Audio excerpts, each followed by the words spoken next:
কামনা, ঘরের কাজকর্ম কিছু শিখছো, না এখনো শহরের গন্ধ গায়ে লেগেই আছে? শিখছি মা, সরলা দিদি শিখিয়ে দিচ্ছেন, আপনি একটু ধৈর্য ধরুন। একটা একটা করে সব শিখে যাবে মা। কামনার হাতের রান্নার স্বাদ আছে। আজ সকালে যে ভাজিটা করেছিল বেশ ভালোই হয়েছে। তাই হোক, কিন্তু এই সংসার চালানো মুখের কথা না, দুজন বউ থাকলে যেন ঝগড়া না হয়, এটাই চাই। আরে সকালের চা কই? চা ছাড়া কি দিন শুরু হয়? আমি করে আনছি বাবা, একটু সবুর করুন। হ্যাঁ চলো, আমি গিয়ে ভাতটা বসাই, আর তুমি বাবাকে চা বানিয়ে দিয়ে এসো।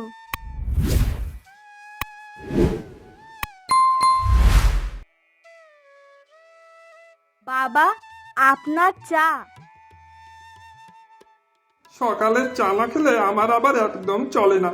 তা বৌমা, তুমি তো সবে এসেছো এই বাড়িতে, তা বাড়ির কাজ বাজ সব বুঝে নিতে পেরেছো তো ঠিকঠাক? হ্যাঁ হ্যাঁ বাবা, ওই নিয়ে আপনি একদম ভাববেন না, আমি সব দিদি ভাইয়ের কাছ থেকে বুঝে পড়ে নিচ্ছি। হ্যাঁ হ্যাঁ, বুঝে পড়ে নিলেই ভালো। আর যদি কোনো অসুবিধা হয় তাহলে কিন্তু অবশ্যই তোমার দিদি ভাইয়ের কাছ থেকে অথবা আমার কাছে এসে বলতে পারো। হ্যাঁ হ্যাঁ বাবা, আমার কোনো অসুবিধা হলে আমি নির্দ্বিধায় কাউকে না কাউকে বলবো। এখন তাহলে আসি আমি বাবা। হ্যাঁ হ্যাঁ, যাও যাও, গিয়ে তোমার দিদি ভাইয়ের হাতে হাতে একটু কাজে এগিয়ে দাও। হ্যাঁ বাবা।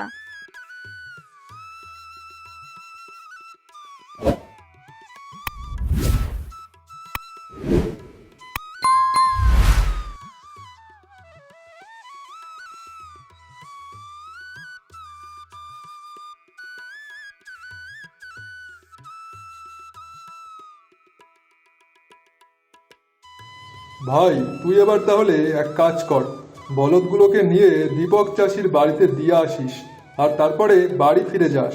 আমি বরং একটু বাজার থেকে বাজার করে নিয়ে যাই। আচ্ছা দাদা, বলছি কি, যদি ভালো কাতলা পাস নিয়ে আসিস। কামনা কাতলার ঝোল খেতে খুব ভালোবাসে। আচ্ছা ঠিক আছে, আমি তাহলে বৌমার জন্য একটু কাতলা মাছ নিয়ে যাবো খন।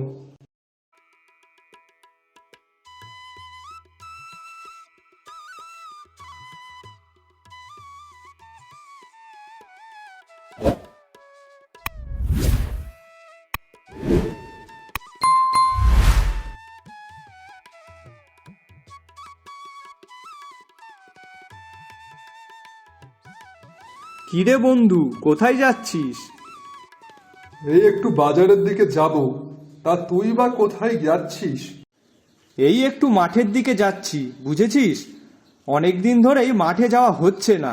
তা তুইও কি আমার মতনই মাঠে যাচ্ছিস না নাকি আজকাল? না না, আমি তো এই মাঠের থেকেই এখন বাজারের দিকে যাচ্ছি। ও আচ্ছা, বুঝলাম। তা বাজারে কি কিনবি বলতো, বিশেষ কিছু?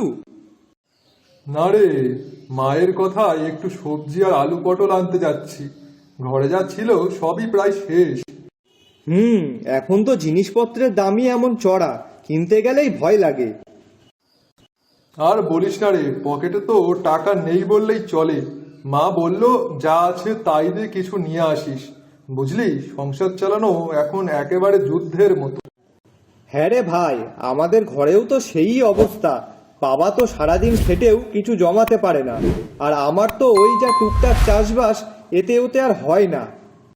ঠিক বলেছিস, কি আর করবি বল, এখন তো যুগটাই এরকম। দিন দিন যেন জিনিসপত্রের দাম আগুন ছোঁয়া। ঠিকই বলেছিস। চল একদিন একসাথে বসে ভাবি এর পাশাপাশি আর কিছু করা যায় কিনা। ঠিক আছে, চল, তুই মাঠে যা, আমি যাই বাজারে। দেখা হবে পরে। হ্যাঁ রে, দেখা হবে, সাবধানে যা।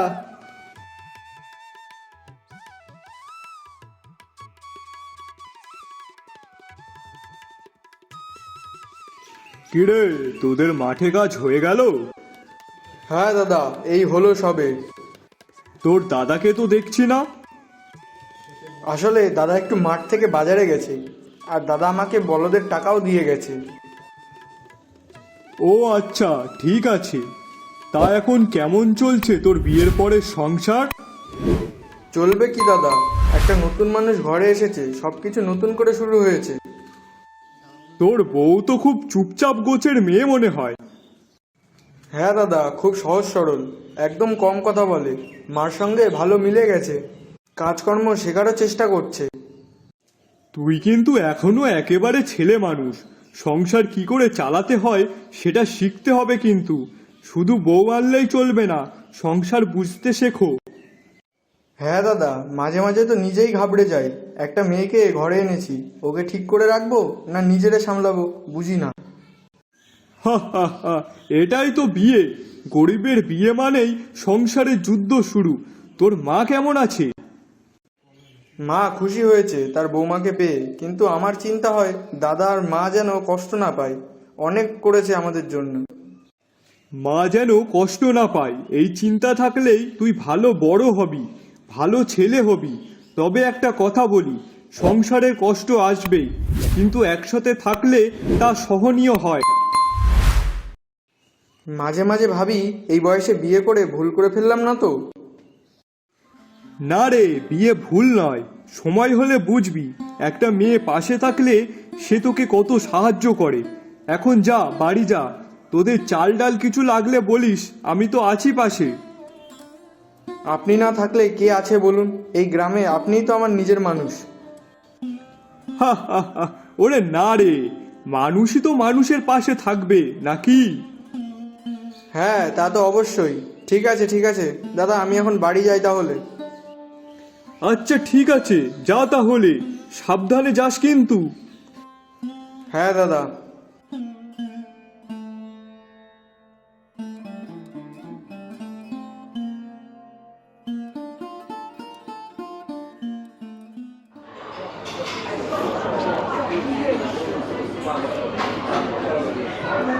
নিয়ে যান কচি কচি পটল, কচি কচি টমেটো, লাউ, আরো অনেক কিছুই আছে, অল্প দামে নিয়ে যান। এই যে দাদা, পটল কত করে কিলো? 25 টাকা কিলো দাদা। আচ্ছা ঠিক আছে, তাহলে তুমি আমাকে 500 পটল, 500 ঢেঁড়স আর ওই 500 আলু দিয়ে দাও। আচ্ছা এক্ষুনি দিচ্ছি।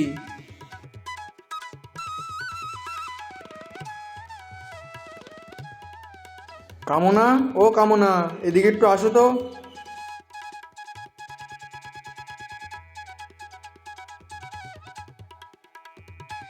তুমি কখন আসলে? আর দাদা ভাই বা কোথায়? এই তো সবেই আসলাম, এসেই তো তোমাকে ডাকছি। আর দাদা একটু বাজারে গেছে, আসতে হয়তো একটু দেরি হবে। ও আচ্ছা, তুমি কি কিছু এখন খাবে? চা বা অন্য কিছু? না না, এখন কিছু আর খাবো না, তুমি শুধু একটু জল এনে দাও। আচ্ছা ঠিক আছে, তুমি তাহলে একটু বসো, আমি এক্ষুনি তোমাকে এনে দিচ্ছি জল। আচ্ছা ঠিক আছে। দাদা বলুন কি মাছ দেব? কোন মাছ তাজা আছে তাই বলুন। সব মাছই তাজা দাদা, আজকেই এসেছে মাছগুলো। আচ্ছা, কাতলা মাছ আছে নাকি? হ্যাঁ আছে। কত টাকা কিলো? আর ওই পোনা মাছগুলোই বা কত করে কিলো? দাদা কাতলা মাছ হচ্ছে 200 টাকা কিলো, আর পোনা মাছ হচ্ছে 100 টাকা কিলো। আচ্ছা, আমাকে তাহলে তুমি 300 কাতলা মাছ আর 500 পোনা মাছ দিও। আচ্ছা দাদা একটুখানি দাঁড়ান, আমি এখনই দিচ্ছি। মাছ কি কেটে দেবো নাকি? হ্যাঁ দাদা, একেবারে কেটেই দিন। আর কাতলা মাছটা কিন্তু পেটের দিক থেকে দেবেন। আচ্ছা ঠিক আছে, কাতলা মাছের একদম পেটের দিক থেকে কেটে দিলাম, খুব ভালো টুকরো হবে। আর এই পোনা মাছও কেটে দিলাম, ধুয়ে একেবারে রেডি করে দিচ্ছি। ঠিক আছে দাদা, শুনুন, এই কাতলা মাছটা যেন বেশি না কাটা হয়, বড় টুকরোতেই রাখবেন, রান্নায় ভালো দেখায়। আগে ঠিক বলেছেন, বড় টুকরোতেই স্বাদ আসে আর ঝোলও ভালো হয়। এই কাতলা মাছ নিচ্ছি নতুন বৌমার জন্য, সে কাতলা মাছ খেতে খুব ভালোবাসে। ও আচ্ছা তাই বুঝি, মাছটা নিয়ে যান, খেতে খুব ভালোই হবে। ঠিক আছে, এখন তাড়াতাড়ি দিন তো, কারণ আমি মাছ নিয়ে যাওয়ার পরেই তারপরেই বাড়িতে রান্না হবে। এই নিন দাদা, সব কেটে ধুয়ে একেবারে ব্যাগে দিয়ে দিলাম। ঠিক আছে দাদা, কত হলো সব মিলিয়ে? 60 টাকা হলো কাতলা মাছের আর 50 টাকা হলো পোনা মাছের, সব মিলিয়ে 110 টাকা। আর হ্যাঁ, মাছ ভালো দিলে আমি আবার আপনার দোকানেই আসবো। আপনি একবার আসুন দাদা, মন ভরে মাছ দেবো, খুশি না হলে টাকা ফেরত। আচ্ছা দাদা, চললাম তাহলে। ভালো থাকবেন দাদা।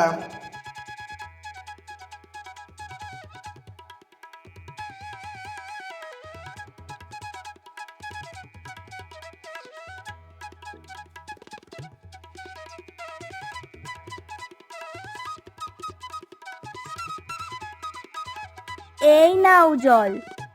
হ্যাঁ দাও তো।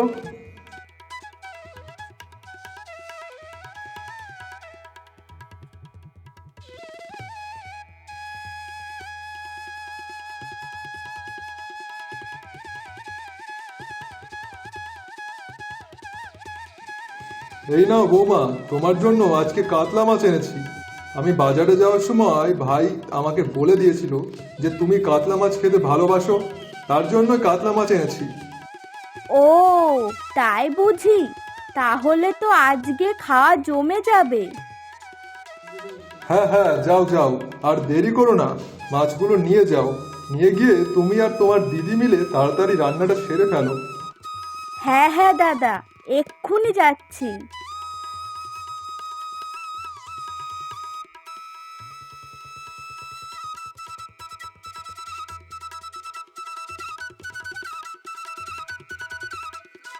দিদি, আজকে তো আমরা একেবারে 5 তলা হোটেলের মতো রান্না করলাম না? হ্যাঁ রে, মাছের ঝোলটায় এমন একটা গন্ধ দিচ্ছে, তোমার বর আর দাদা ভাই এক্ষুনি ছুটে আসবে খেতে।